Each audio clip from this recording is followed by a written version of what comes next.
When I use the term, or when you hear a theologian use the term total depravity,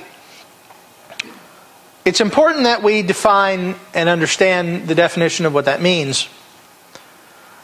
Often it is good to understand first what it does not mean. Total depravity does not mean that mankind is as bad as he could be.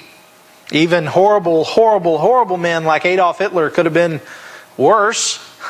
He could have hated more people. He could have killed more people.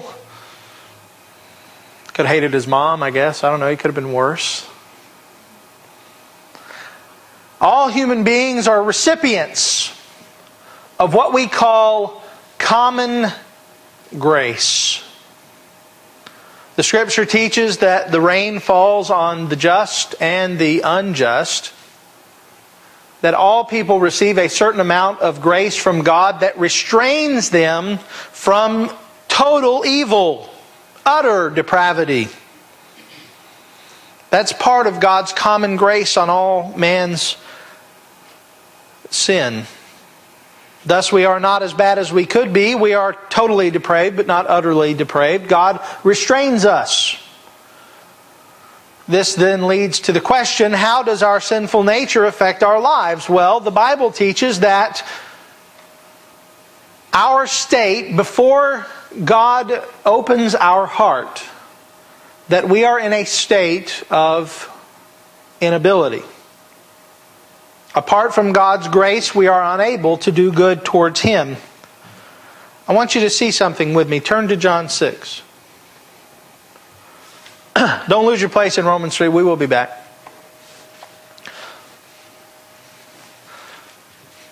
I've had so many discussions about man's condition with different people, and I've been accused of being far out on certain subjects. But I will tell you this.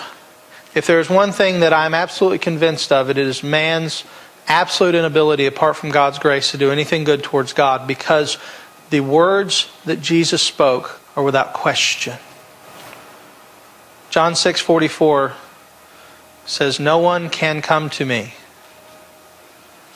unless the Father who sent me draws him, and I will raise him up on the last day."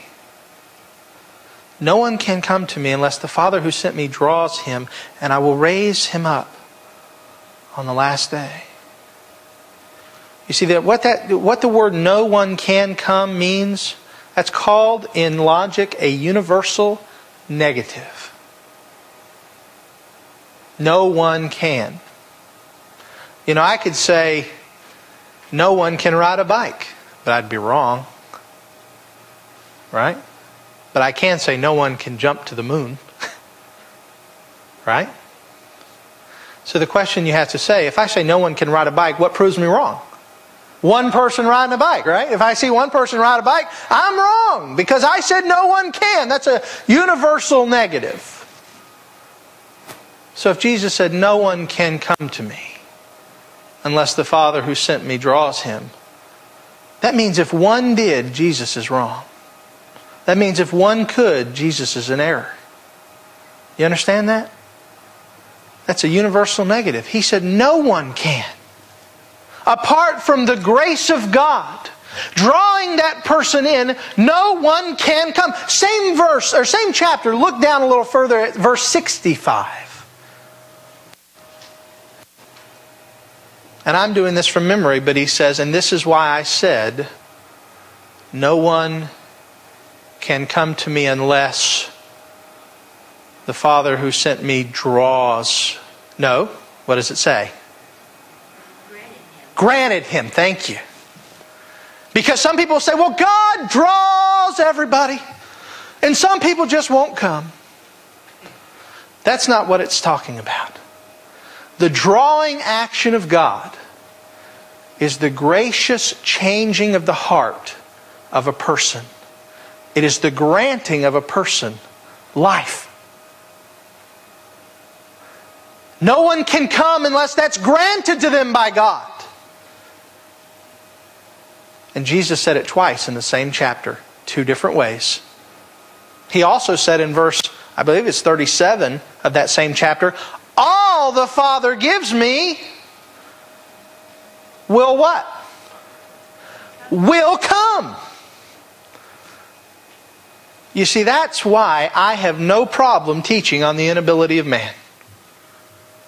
Because Jesus made no bones about it Himself. His teaching was absolutely clear on this subject. Jesus said, man, apart from God's grace, is in a state of inability.